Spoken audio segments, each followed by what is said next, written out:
Éclairage sur un sujet de l'actualité économique. Taux de change à l'indicatif à l'interbancaire et au parallèle.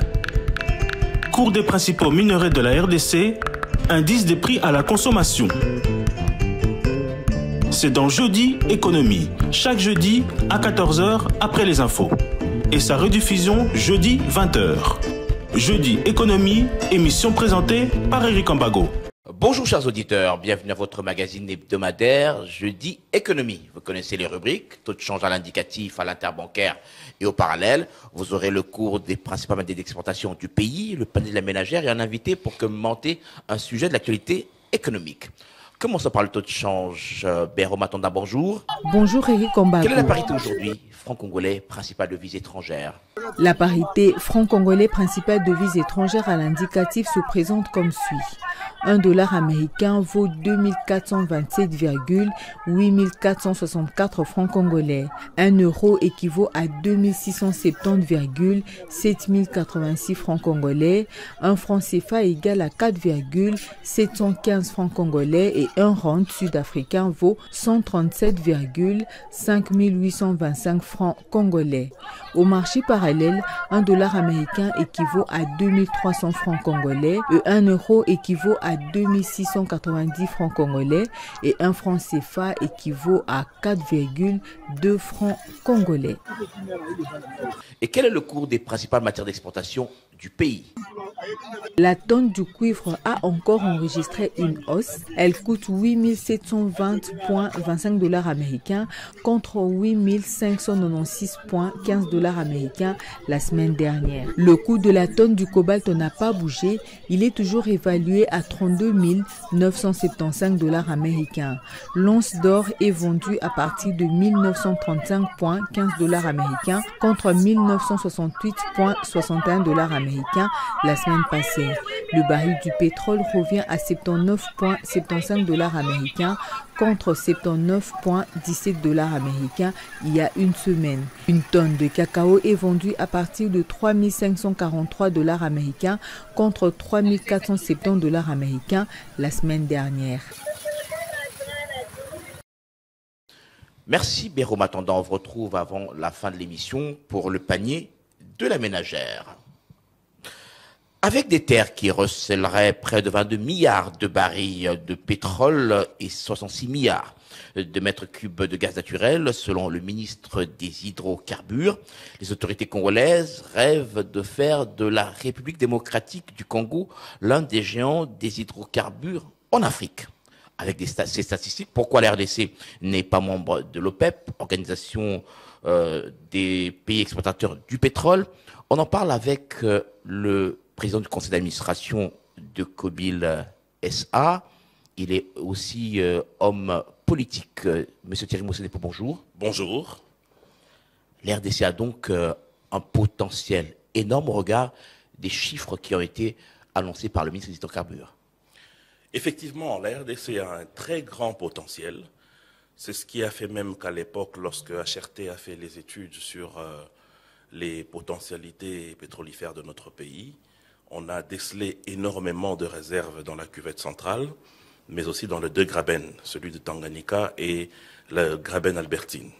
Sans oublier ce qu'on a en côte et on a dans le plateau continental. Ce qui fait de la RDC une grande réserve de produits pétroliers qui pourrait demain devenir la première puissance africaine et détrôner l'Angola ainsi que le Nigeria et l'Algérie. Mais pourquoi ce secteur n'est pas développé? Voilà, très bonne question. D'abord, il faut savoir que notre exploitation pétrolière a eu à connaître 3 phases. Principalement à l'époque du maréchal Mobutu, où de manière timide, contrairement au Congo-Brazzaville ou au Gabon, où Elf Aquitaine à l'époque a eu à développer certains blocs et des gisements importants, avec des grandes exploitations qui ont permis à ces pays de ne s'appuyer que sur la rente pétrolière. En RDC, à l'époque du Zaïre, il n'y avait que Gulf qui était en train d'exploiter le bloc qui se trouve à Moanda dans le Congo central. Ce qui fait que cette exploitation timide n'a pas évolué ensuite parce qu'il n'y a plus eu d'exploration sur d'autres sites. Il n'y a eu que Perenco qui était à l'époque spécialisé dans l'exploitation des puits marginaux. C'est-à-dire qu'à l'époque, Perenco ne s'occupait que des puits qui étaient utilisés par d'autres entreprises qui les lâchaient puisqu'il n'y avait plus énormément de réserves. Mais aujourd'hui, avec les nouvelles technologies, Perenco a pu découvrir que là où Gulf avait laissé, il y avait énormément de réserves. C'est comme ça qu'il exploite jusqu'à aujourd'hui.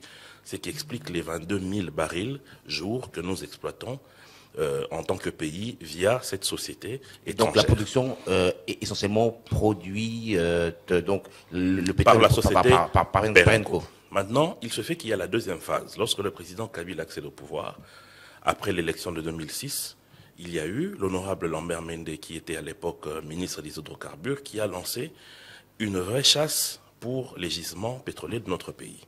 Il se fait qu'il y a eu 3 blocs qui ont été, où il y a eu un contrat de partage de production à Mwanda, CPP, Yemba, Matanda Makanzi et Ndunda, où il y a eu la société Southstream Petroleum, qui a eu à signer le contrat de partage de production avec la République démocratique du Congo, avec la Cohydro en portage, au regard du code des hydrocarbures de l'époque. Et il y a eu aussi Tullow Oil qui a signé pour 2 blocs au niveau du Graben Albertine dans le nord-est de notre pays. Tullow Oil qui était en RDC, qui était en Ouganda aussi. Oui, en Ouganda également. Alors, il y a eu aussi des études qui ont été réalisées pour les quantités des réserves pétrolifères dans la cuvette centrale. Ce qui a même expliqué le découpage des 27 blocs qui ont été mis en vente récemment, principalement aussi dans la cuvette centrale. Maintenant, il s'est fait que Surestream a commencé ses explorations, mais arrivé au moment où il fallait commencer la production, il y a eu des problèmes politiques qui ont fait que Surestream n'a pas évolué.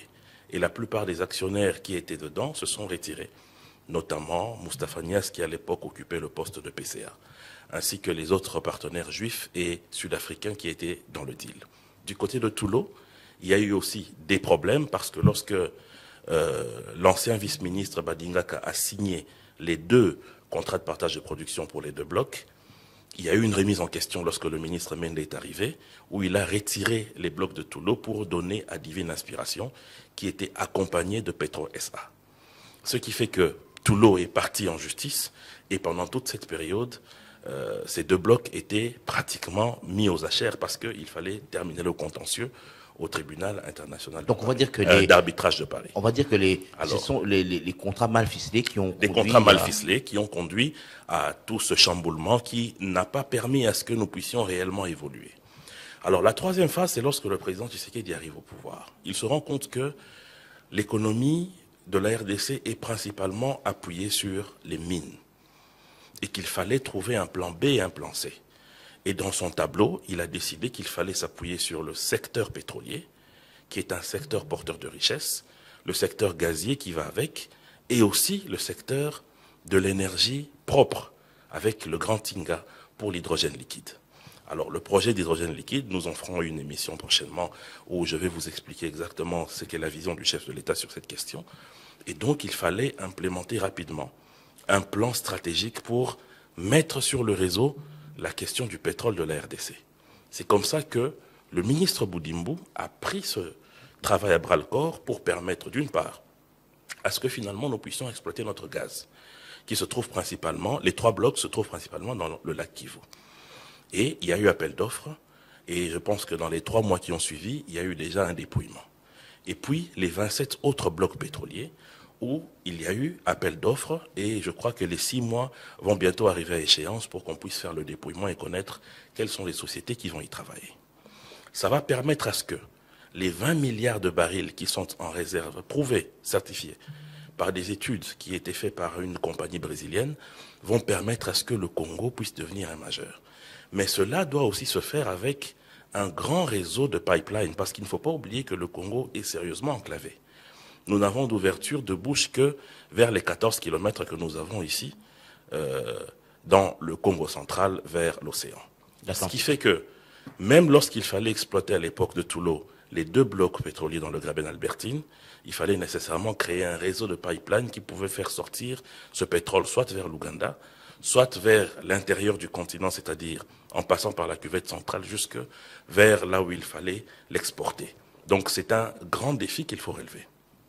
Et le chef de l'État a donné ordre à ce que les compagnies de l'État, qui sont Cobil et Sonaïdroc, puissent accompagner ce réveil du Congo en ce qui concerne le secteur du pétrole.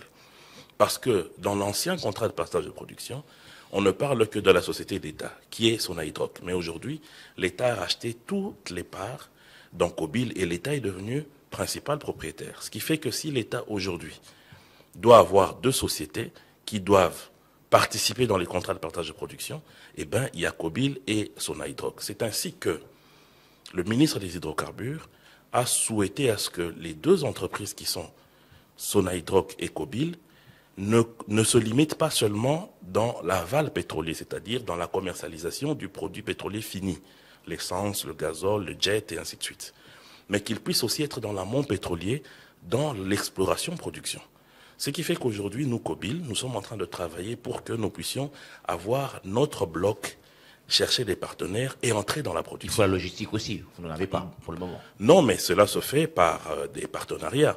Rappelez-vous, à l'époque, lorsque Surstrom Petroleum a certifié les 3 blocs qui étaient en sa possession par son contrat de partage de production, il s'est allié à Eni, qui est un majeur italien, pour qu'ils puissent ensemble passer à la production. Parce qu'ils avaient déjà fait la sismique, ils ont fait tout ce qu'il fallait pour certifier les réserves qu'il y avait dans ces 3 blocs.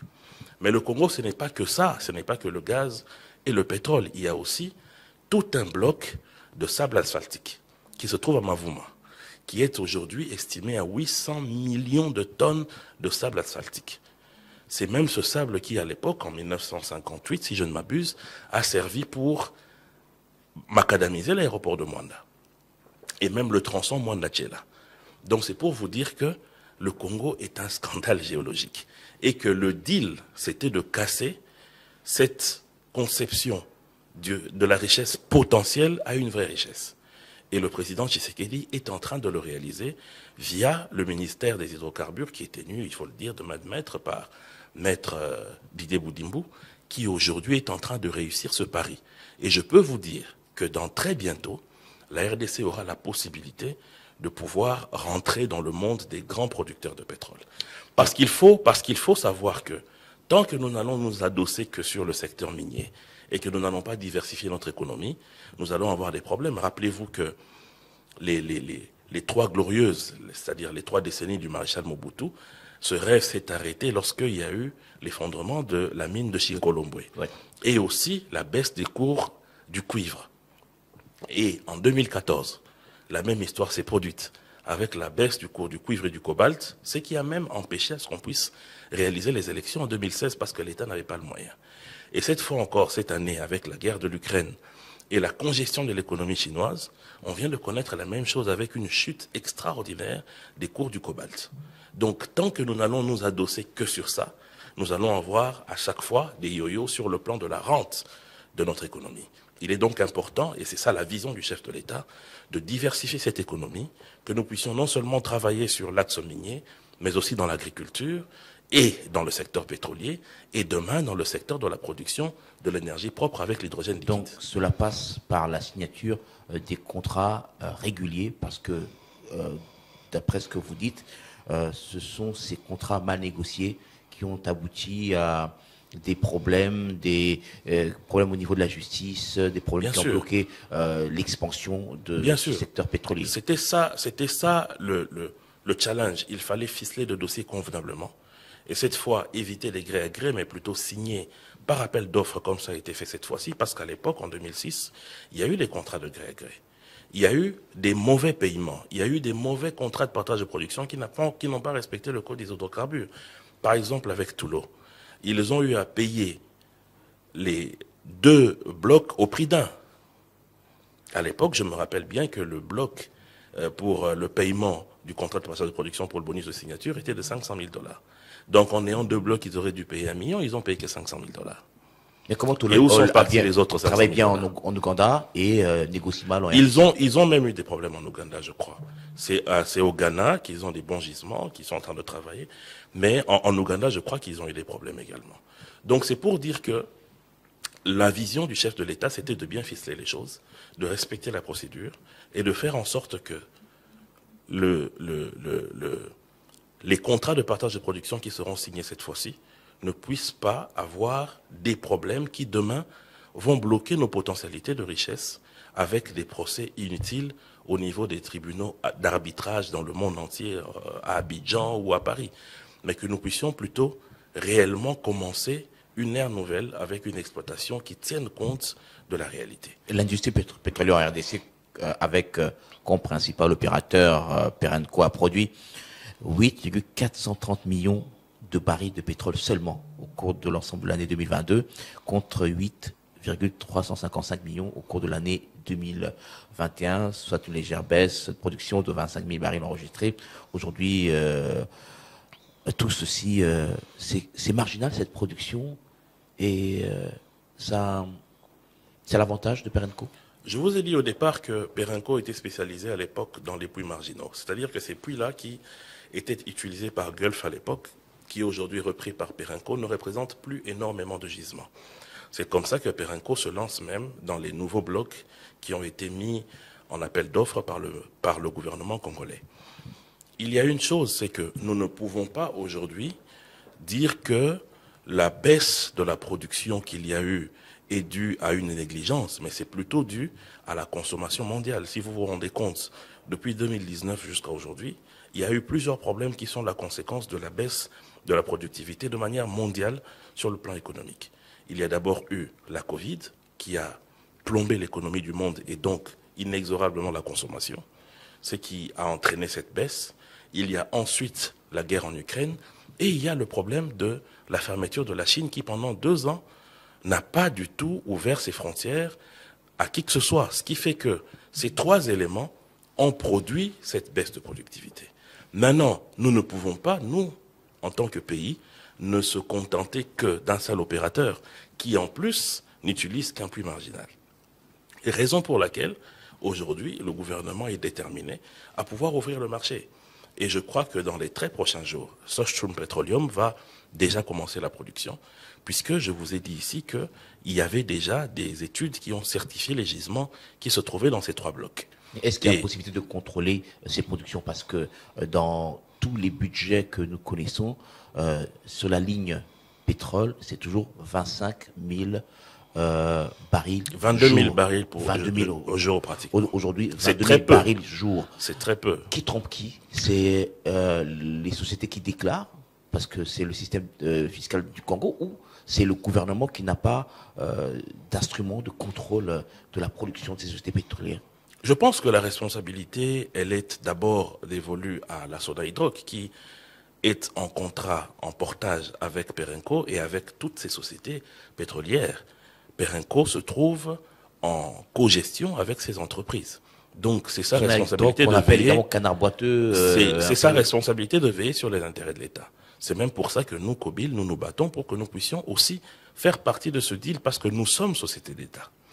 Maintenant, la deuxième chose, vous avez très bien dit que le système de la RDC, il est déclaratif. Mais il faudrait que nous puissions réfléchir sur des possibilités, des manœuvres que nous offrent aujourd'hui les nouvelles technologies pour permettre réellement que nous puissions avoir la certification de ce qui est produit. Je vous donne un exemple sur le secteur minier. Vous pouvez imaginer qu'à l'époque, Tenke Fungurume avait sous-estimé les réserves en termes de cobalt dans les mines qui étaient exploitées par elle en gestion parallèle avec la GECAMINE. Mais grâce aux nouvelles technologies et aux contrôles qui ont été faits, il y a eu un redressement. Et aujourd'hui, c'est des millions, des centaines de millions que Tenke doit à la GECAMINE, donc à l'État congolais. Ça signifie que les opérateurs économiques sont de nature à cacher les chiffres pour essayer de faire plus de bénéfices. C'est maintenant à l'État de pouvoir développer des mécanismes de contrôle, de pouvoir développer en utilisant les nouvelles technologies de l'information et de la communication pour avoir les vraies informations, parce que c'est les mêmes réalités que l'on trouve partout. On fait comment pour... Quand vous êtes par exemple au Gabon, Elf Aquitaine, qui est aujourd'hui devenu ensuite Fina et Total, a toujours eu ce même problème. Je me rappelle à l'époque du président Bongo, il y a eu une sérieuse discussion autour de la quantité réelle qui était produite. C'est la même chose qui s'est passée au Congo-Brazzaville. Lorsque le président Lissouba a voulu faire partir Elf pour faire venir Occidental Petroleum, c'était autour des mêmes questions de ces certifications des gisements, des productions journalières en termes de barils. Donc aujourd'hui, c'est la responsabilité des États, via les sociétés qui les représentent dans ces consortiums, de trouver les mécanismes de contrôle pour qu'on ait la vraie certification des productions journalières telles que déclarées. Comment faire pour consécuter justement ces entreprises Ce n'est pas une question de court-circuiter, c'est une question de trouver des mécanismes, par exemple, comme ça se fait dans les pays du Golfe, de pouvoir placer des indicateurs lorsque les bateaux viennent pomper le brut pour savoir exactement les quantités qui sont pompées, pour que les deux parties soient couverts sur l'information. Mais au-delà de ça, c'est à l'État de pouvoir se battre pour que ses propres sociétés puissent monter. Vous allez en Angola, Sonangol, c'est la société d'État. C'est vrai que Total aussi exploite dans le plateau continental avec le pays les gisements, mais il y a une société d'État respectable qui fait ce travail. Et en RDC, nous avons Kobil et la Sonaïdroc qui ont le devoir de faire ce même travail et demain devenir des majors, comme aujourd'hui Sonangol l'est, comme dans d'autres pays du Golfe aussi, en Arabie Saoudite par exemple. Dans les CPP, combien de pourcents détient par exemple Sonaïdroc dans Perenco? Est-ce que c'est 10, 20, 30%? Je sais que dans les derniers contrats de partage de production que j'ai lus, c'était entre 8 et 25%, je crois. Alors donc, l'objectif c'est d'aller au-delà de... Mais l'idéal, ce n'est même pas cela. L'idéal, c'est que nous-mêmes, nos sociétés deviennent réellement des acteurs dans l'amont pétrolier. C'est-à-dire que demain, qu'il y ait un bloc qui soit exploité par Kobil. Que demain, qu'il y ait un autre bloc qui soit exploité par la Sonaïdroc. Donc il faut ouvrir le capital. Aujourd'hui, l'État seul ne peut pas... Nous ne sommes pas obligés d'ouvrir notre capital social. Nous pouvons avoir des partenariats avec des sociétés qui sont déjà dans l'exploration-production et travailler avec elles pour essayer d'entrer réellement en plein pied dans l'amont pétrolier. Et cela doit se faire avec une volonté politique qui permettrait à ce que nous puissions demain devenir des majeurs comme les autres sociétés d'État. Il n'y a que par les sociétés d'État que l'État peut s'enrichir. Parce que en ce qui concerne les mines, en ce qui concerne aussi notre système, comme notre système fiscal et parafiscal l'est, nous allons toujours être perdants. Nous allons avoir des grands gisements et beaucoup perdre. Remarquez en ce qui concerne le cobalt, par exemple, en 2020, il y a eu des bénéfices en termes de 2 milliards pour les entreprises qui exploitent dans le Grand Katanga notamment. Mais dans les tiroirs de l'État, moins de 100 millions ont été payés. C'est pour vous dire réellement que tant que l'État va se baser sur les privés exclusivement qui vont devenir exploités, nous allons avoir des problèmes avec l'environnement, avec les populations qui seront pauvres aux alentours de là où les mines sont exploitées, mais avec l'État qui ne bénéficie absolument de rien. Il faudrait nécessairement que l'État crée des mécanismes pour que ses propres sociétés puissent aller de l'avant. Et cela est dans tous les secteurs. Regardez par exemple dans les télécoms aujourd'hui. Nous ne pouvons pas comprendre que la SCPT puisse aujourd'hui manquer une licence de 4G, 5G, alors que les privés l'ont. Et que la SCPT ne peut se contenter que de la fibre optique. Ce n'est pas normal. Lorsque vous allez en Europe, Portugal Télécom, France Télécom, qui est devenu Orange, c'est des sociétés d'État. Donc, comment on fait pour vous donner le pouvoir de pouvoir travailler un peu comme Sonangol? C'est pour ça que je vous ai dit que je salue la vision du chef de l'État et qui est bien appliquée par le ministre des Hydrocarbures, qui d'ailleurs nous a reçus, pour nous encourager dans le sens d'aller dans l'amont pétrolier. Et Kobil est déterminé à y aller avec l'obtention d'un bloc pétrolier et trouver des partenaires pour commencer l'exploration-production. Il faudra de l'argent pour obtenir ce bloc pétrolier. Bien sûr, mais l'État peut nous faire des crédits. Au-delà de tout ça, ça permettrait à ce que nous puissions être et dans la production et aussi dans la vente, comme l'est aujourd'hui Total. Total est dans toute la chaîne. Et cela est une réussite parce que ça permet de maîtriser la chaîne, ça permet d'insuffler de la plus-value dans ce que vous exploitez et ça permet aussi à l'État de maîtriser la chaîne. Et l'État ne peut le faire que par les entreprises qui sont les siennes. Mais est-ce que dans cet environnement, les opérateurs économiques disent que l'environnement fiscal au niveau de la RDC est toxique? Dans cet environnement, est-ce que la RDC pourrait tirer son épingle du jeu dans ce secteur pétrolier? Je ne pense pas qu'il soit toxique. Par contre, il y a des problèmes, c'est vrai, que le secteur connaît, en ce qui concerne les manques à gagner, en ce qui concerne aussi, comme on venait de l'évoquer avec vous, certains textes qui sont mal interprétés, qui sont mal appliqués, qui ont dans le temps créé des problèmes, notamment, je vous ai dit, avec Tullow Oil et avec Sochstrom Petroleum, qui n'avait pas vu son contrat de partage de production être renouvelé et ne pas bénéficier des bonus de signature, de l'ordonnance présidentielle. Tout cela a fait qu'il y a eu un précédent négatif.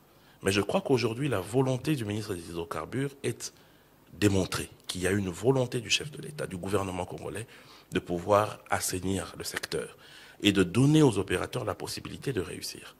Et cela doit se faire en réflexion et dans la redistribution des blocs comme c'est fait aujourd'hui par les appels d'offres, mais aussi que l'État puisse anticiper dans la construction du réseau qui va permettre l'évacuation des produits. Parce que le plus grand problème de la cuvette centrale et des deux Graben, c'est les sorties des produits.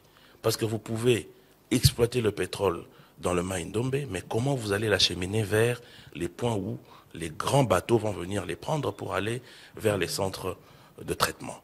Cela est un problème qu'il faut déjà penser maintenant pour que demain, lorsque les sociétés viendront et commenceront l'exploitation, qu'il n'y ait pas un problème logistique pour sortir les produits. Mais on a lancé les appels d'offres alors qu'il y a des préalables, comme ce que vous dites, la voie de sortie de Je pense que tout produits. cela est concomitant. Il fallait nécessairement commencer par les appels d'offres, sur base des études qui ont été réalisées pour déterminer là où se trouvent les gisements.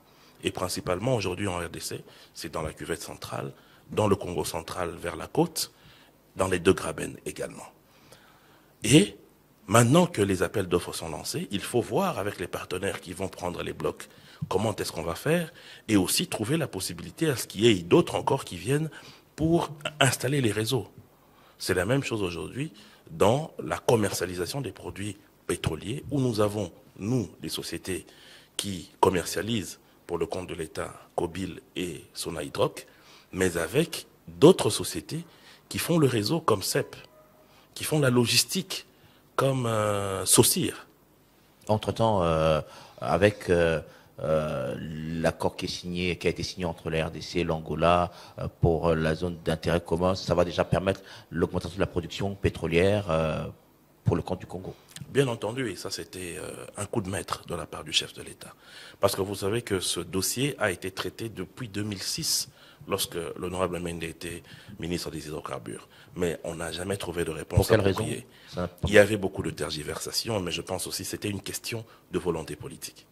Mais aujourd'hui... Volonté politique, ça veut dire quoi ? Quand je dis volonté politique, c'est-à-dire... à l'époque, le président Kabila et le président Angola, non, ça n'a rien à voir. Il y avait des relations entre les deux pays. C'est-à-dire, quand je dis volonté politique, c'est-à-dire suivre les dossiers, jusqu'à ce que ça puisse aboutir. C'est-à-dire écarter les différents problèmes que l'on rencontre sur le cheminement de cet aboutissement. Et je ne peux pas vous dire qu'il n'y a pas eu que de bonne volonté du côté de l'Angola. Mais cette fois-ci, jouissant de la bonne relation que nous avons avec le président Lorenzo et avec l'Angola, ça a permis à ce que les choses aillent très vite. Et en 2 ans, l'affaire a été bouclée. C'est un exploit extraordinaire.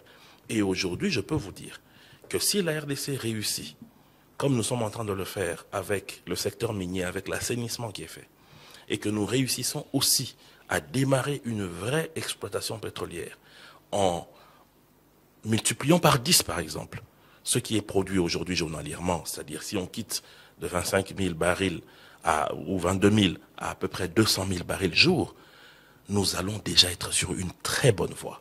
Et ça va équilibrer notre balance économique. Et ça permettrait à ce que, demain, l'État ait beaucoup plus de moyens pour se lancer davantage dans ce secteur et qu'on atteigne le 1 million de barils le jour. Et en ce moment-là, le pays va décoller. Le pays va devenir exportateur du pétrole. Exactement. Pour le moment, nous importons le pétrole. Mais attendez, c'est le cas de tous les pays d'Afrique. Vous imaginez un pays comme le Nigeria qui se talonne un peu avec l'Angola dans l'exploration et production du pétrole. C'est pratiquement les principales sources de richesse de ces pays. Autant qu'ils exportent en brut, autant qu'ils importent en produits raffinés. C'est une dichotomie que les Africains doivent casser. Ce n'est pas normal. Certes, le Nigeria a une raffinerie, mais qui ne permet pas de soutenir la consommation mensuelle de ce pays. Ce n'est pas normal que nous soyons en train de continuer avec ce paradigme économique qui nous a été laissé par le colonisateur, c'est-à-dire la sortie de nos produits en brut. Et c'est ça tout le combat du chef de l'État. Et on avait la Saucire, on avait la Saucire à l'époque, aujourd'hui Saucire. C'est comme ça, c'est ainsi tout le combat du chef de l'État, qui souhaite à ce qu'il y ait réellement une plus-value, une chaîne de valeur qui permette une transformation réelle de nos richesses, de richesses brutes à richesses qui soient beaucoup plus amendées. Regardez par exemple en ce qui concerne le lithium. La bataille du chef de l'État, c'est que nous puissions commencer nous-mêmes à produire les batteries ici. C'est la moindre des choses. Et c'est ce qui se passe aussi dans le domaine du pétrole. Vous pouvez imaginer un pays comme le Congo-Brazzaville, qui exporte autant, mais qui se retrouve dans des problèmes de pénurie de produits raffinés. Même chose au Nigeria. Ce n'est pas normal. Donc il faut réellement que nous, les Africains, nous puissions changer de paradigme en ce qui concerne ce modèle économique. Notre modèle économique, il est mauvais, il faut le changer. Parce que les richesses qui sont créées dans d'autres pays, je vous donne un exemple simple. La Belgique, aujourd'hui, principale source de richesse, c'est le secteur pharmaceutique, qui aujourd'hui rapporte à ce pays près de 20 milliards de dollars l'an. C'est parce que ces produits sont transformés. La transformation de chaque produit est une vraie source de richesse. Ce n'est pas normal que la Côte d'Ivoire soit premier producteur de cacao dans le monde et que ce soit la Suisse qui soit première exportateur de chocolat.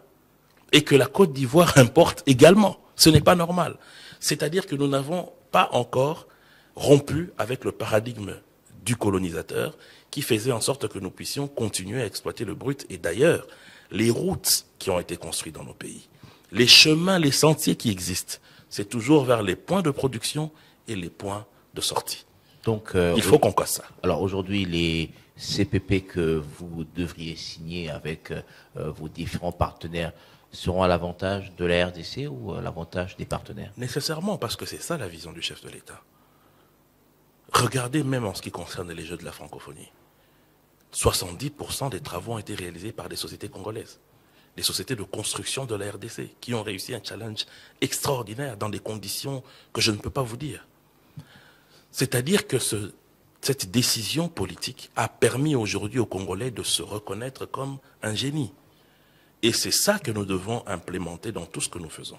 C'est-à-dire que nous, comme COBIL, lorsque nous allons négocier, lorsque nous allons discuter avec des partenaires, il faut qu'on se dise que c'est d'abord le Congo, c'est d'abord les intérêts de notre pays, et non les intérêts de ces expatriés, de ces sociétés étrangères qui sont la bienvenue dans notre pays, mais il faut qu'on se mette toujours en tête que l'intérêt du pays doit primer. Pour le moment, vous allez un peu avec un peu de faiblesse parce que vous êtes en train de vous reconstituer, vous êtes en train encore de vous remettre en selle parce que COBIL avait également quelques soucis au plan de trésorerie. Aucune faiblesse, puisque si aujourd'hui nous avons le bloc pétrolier, c'est cela même le produit. C'est-à-dire que lorsque vous avez votre bloc et que vous avez les certifications des gisements que vous avez, c'est vous qui avez la manne. Maintenant, les autres apportent quoi? La technologie. Ils apportent les fonds pour permettre l'exploitation. Donc nous n'allons pas en position de faiblesse. Certes, nos sociétés, surtout COBIL, a connu des problèmes, oui. Mais il y a eu un travail qui a été fait par des Congolais. Pendant les 2 dernières années, cette société a été remise sur rail. Et l'équipe qui est venue ensuite, pendant les 2 mois passés ici, a eu à travailler sérieusement. Ce qui fait qu'aujourd'hui, COBIL occupe 16% du marché. Mais ce n'est pas suffisant. On ne peut pas accepter que le reste du marché soit récupéré par des sociétés étrangères. Nous sommes dans une compétition commerciale, ça on le sait. C'est une économie libérale. Nous sommes dans une compétition commerciale, ça c'est vrai. Nous ne sommes pas dans le protectionnisme ou quoi que ce soit. Mais est-il qu'il y a eu un travail qui a été fait pour nous permettre d'être 3e quand même dans ce pays. Mais nous ne pouvons pas nous contenter de cela. Notre idée, c'est de devenir la première. Et c'est un travail qui est fait et nous remercions le gouvernement qui ne cesse d'appuyer, notamment avec très bientôt le paiement des manques à gagner qui vont permettre à nos sociétés de pouvoir se refaire une santé financière et de commander un peu plus de produits pour servir les Congolais. Le bloc que vous commandez, ce sera où? C'est dans le Graben ou c'est dans la côte? Dans la côte. Donc vous n'aurez pas beaucoup de travail à faire. Il y a déjà des travaux préliminaires qui ont été effectués par les autres avant? Non, les grands travaux qui ont été effectués, c'était les études qui ont été menées, qui ont certifié l'existence des nappes pétrolifères. Maintenant, le reste, c'est encore un autre travail parce que les études pour déterminer la quantité, c'est plusieurs études scientifiques, entre autres la sismique, qui vont permettre de déterminer les quantités qui se trouvent dans la roche. Et pourquoi les majors ne viennent pas au Congo? On a vu Eni à un moment donné, Total est arrivé, il y a eu quelques soucis, mais pourquoi les majors ne viennent pas au Congo? Mais je vous ai Le Congo n'est pas attrayant? Le problème, ce n'est pas celui-là. Je vous ai expliqué qu'il y a eu, dans la deuxième phase de notre vie d'exploitation et production pétrolière, il y a eu énormément de problèmes sur le plan textuel qui ont refroidi la plupart. Je vous ai donné l'exemple de Tullow Oil, je vous ai donné l'exemple de Sochstrom Petroleum.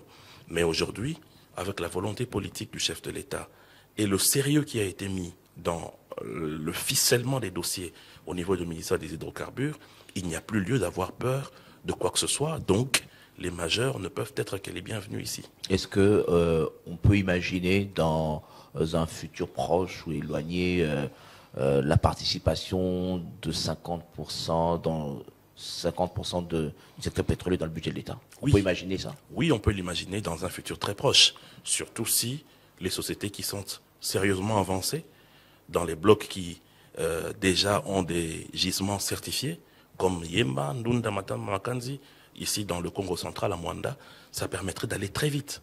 Mais moi, je demande au gouvernement aussi de très vite mettre en exploitation le bloc de Mavuma, là où il y a le sable asphaltique. Ça permettrait d'aider le pays à se bitumer rapidement. Donc c'est tout cela qui demande une volonté politique et aujourd'hui il y en a. Mais est-ce que des études pour notamment permettre l'évacuation de ces produits pétroliers sont déjà bouclées pour permettre, pour ne pas bloquer la machine lorsque... Justement, au niveau du ministère des Hydrocarbures, ça a déjà été fait. Et c'est ce qui nous satisfait davantage. Au niveau de Kobil, on vous connaît souvent dans la vente des produits pétroliers, mais pas dans ce travail d'exploration ou d'exploitation. On ne vous le connaît pas dans ce secteur. Ça sera également une étude à faire. Vous êtes encore un bébé dans ce domaine-là. Oui, il faut reconnaître que nous sommes dans les premiers pas dans ce domaine et c'est là qu'il faut remercier et féliciter notre gouvernement et le ministre des Hydrocarbures nous a encouragés dans ce sens. Qu'on ne se puisse pas que se limiter dans l'aval pétrolier, c'est-à-dire faire la commercialisation des produits, mais prendre l'exemple sur les majors que vous citez comme Total qui se trouvent dans toute la boucle, dans l'exploration, production et dans la commercialisation. Et d'ailleurs, Kobil vient de créer toute une direction qui s'occupe de l'amont pétrolier.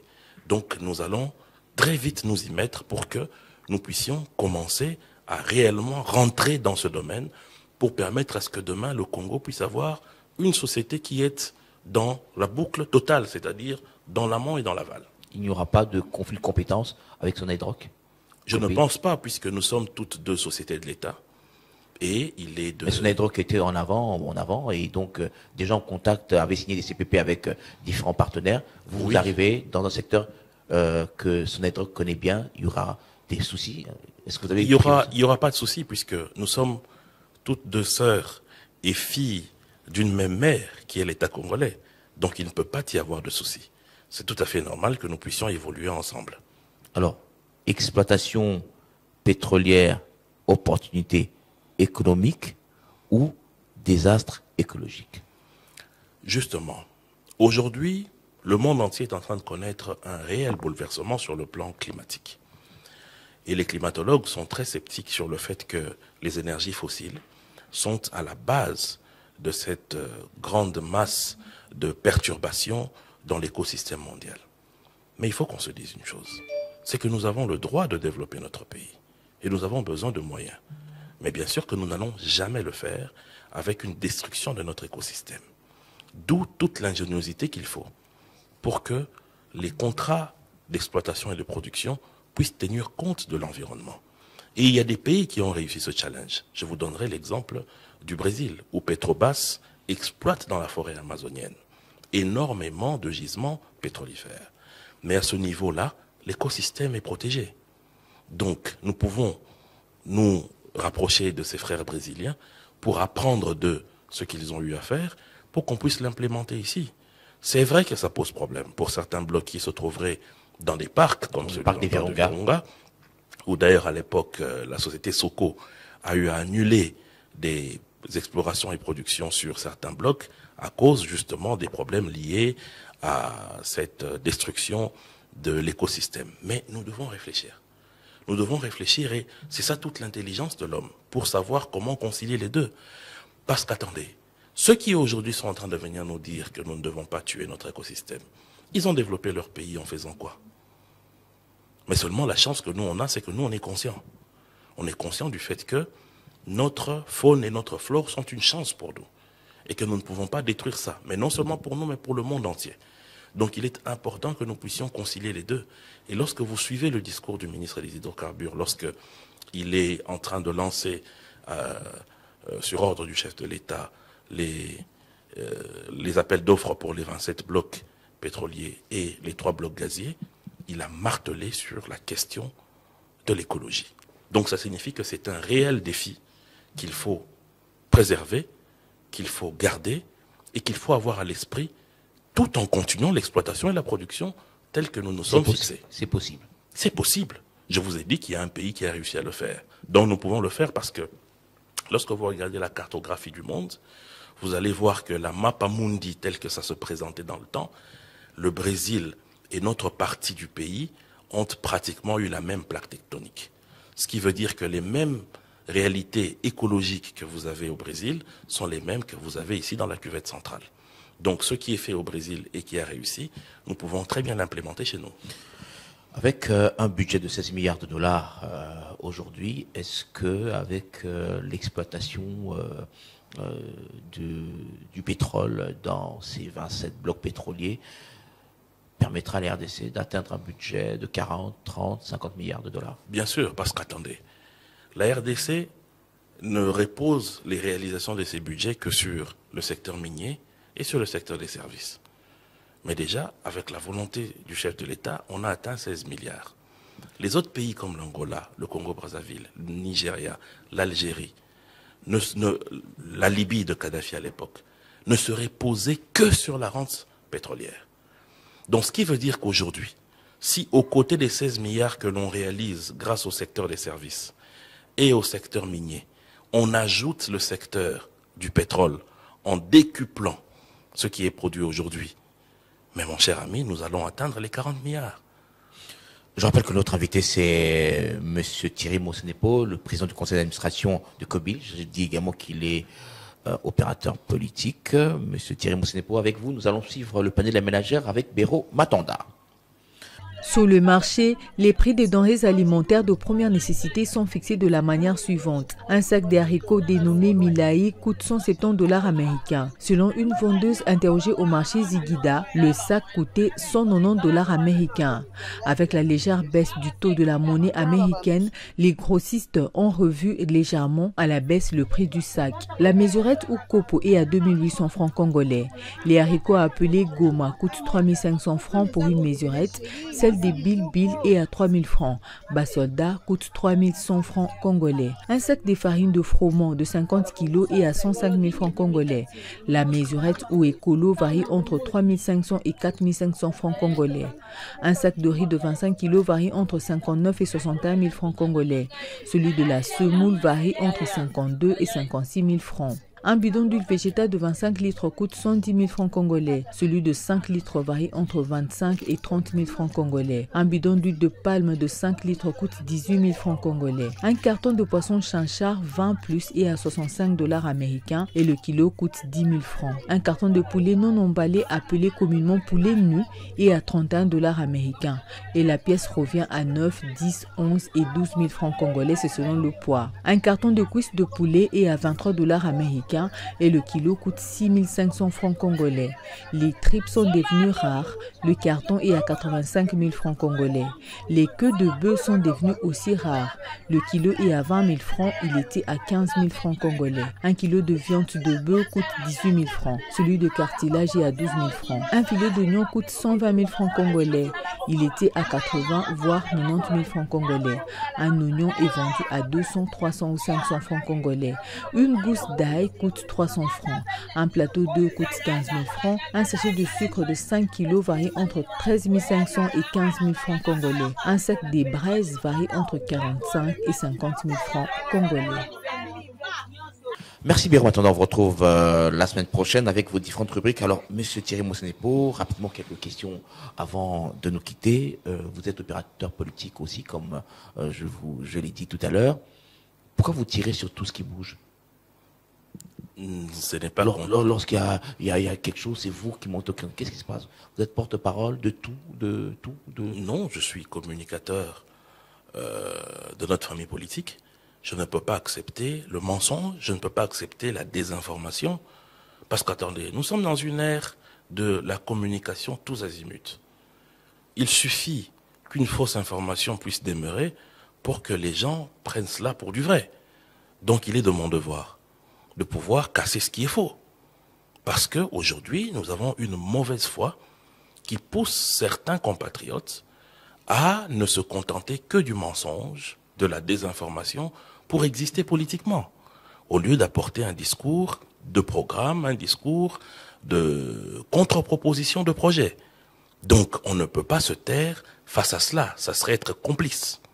Vous êtes aujourd'hui dans les entreprises publiques, vous êtes aussi dans la politique. Ça se passe bien, ça ne va pas? Bien entendu, je suis mandataire non actif. Je suis président de conseil d'administration, je ne suis pas directeur général ou directeur général adjoint. Donc, vous pouvez influencer la gestion de l'entreprise. Je ne peux pas influencer puisque je ne suis que président du conseil d'administration. Il y a un conseil d'administration qui contrôle et qui donne la politique du gouvernement dans le quotidien de la société qui est tenu par un directeur général et son comité de direction. Vous n'allez pas puiser dans les caisses de l'entreprise pour votre carrière politique, pour vos activités politiques? Comment le faire? Comment le faire puisque, attendez, la procédure financière des entreprises est claire, encore que, avec Jules Alinguete et ses inspecteurs généraux des finances, vous ne blaguez pas. J'entendais ça de loin, mais maintenant que je suis mandataire, je peux vous dire que les inspecteurs généraux de IGF travaillent et ils veillent au grain. Même s'il faut sortir un papier, eh ben, vous devez vous justifier. Ça signifie que les finances publiques aujourd'hui ne sont plus sujets à des mains qui pouvaient aller ramasser tout ce qu'il y avait dans le panier et des caisses de l'État. Ah non, mon cher ami, ce n'est plus le cas. Vous dites dans vos interventions, on doit aller aux élections, coûte que coûte. Élections, vous y allez avec des partis qui ne figurent pas sur la liste envoyée à la CENI, avec des opposants qui n'ont pas déposé leur dossier pour les différents scrutins. Vous allez donc aux élections seul, vous, Union Sacrée? Pas seul. J'ai vu certains candidats présidents de la République être candidats députés nationaux. Donc nous n'y allons pas seuls. Et puis, Monsieur Ambago, nous sommes en démocratie. On ne peut pas forcer les gens à aller à une élection. Lorsqu'ils se disent en eux qu'ils n'ont plus la machine entre leurs mains, parce qu'habitués à tripatouiller, habitués à écarter les autres, pas par la volonté du peuple, mais par leur propre volonté, et qu'ils se disent, ah voilà, il va nous arriver la même chose, alors que ce n'est même pas le cas. On va supplier les gens. Et quand vous dites audit externe par une structure indépendante, pourquoi vous dites non? Mais il faut être sérieux. Et il faut respecter les textes de la République. Cette histoire d'audit externe, cela ne signifie pas audit étranger. C'est-à-dire que l'audit se fait par une structure qui n'est pas de la CENI. Et cela a été mentionné dans les actions prévues dans le calendrier de la CENI. Donc c'est de bonne foi que la CENI ait à le dire. Aucune loi n'exige à la CENI de pouvoir le faire. Maintenant, lorsque les autres sont tellement complexés que pour eux, il faut seulement qu'il y ait un Muzungu Nasema qui vienne ici pour faire ce travail, eh ben c'est ridicule. C'est totalement ridicule. Vous soutenez la CENI parce que la CENI est de votre côté? Nous ne soutenons pas la CENI, nous soutenons la démocratie. Et qui dit soutenir la démocratie signifie soutenir les textes du pays. Vous contredisez la CENI parfois? Et les textes du pays. Vous y arrivez de contredire la CENI? Mais attendez, moi j'ai été le premier, et avec le chef de mon parti, l'honorable Lambert Mende, à dire que le temps qui a été donné pour que les gens déposent les candidatures, avec les difficultés logistiques de notre pays pour atteindre l'arrière-pays, était très court. Donc ça signifie que nous ne sommes pas d'accord avec la CENI dans tous les points.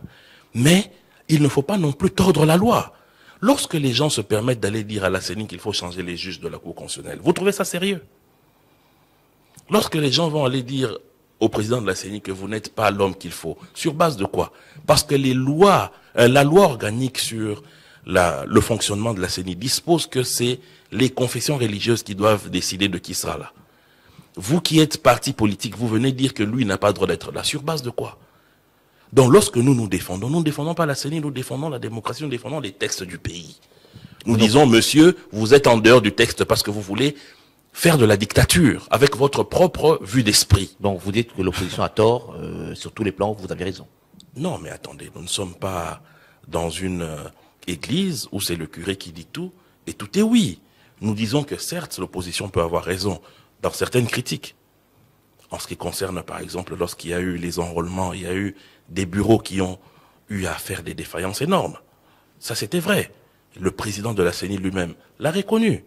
Mais lorsqu'il s'agit des manœuvres pour retarder le processus, lorsqu'il s'agit des manœuvres pour qu'on puisse éviter à se confronter au peuple et qu'on aille vers des conciliabules politiques, là nous disons non.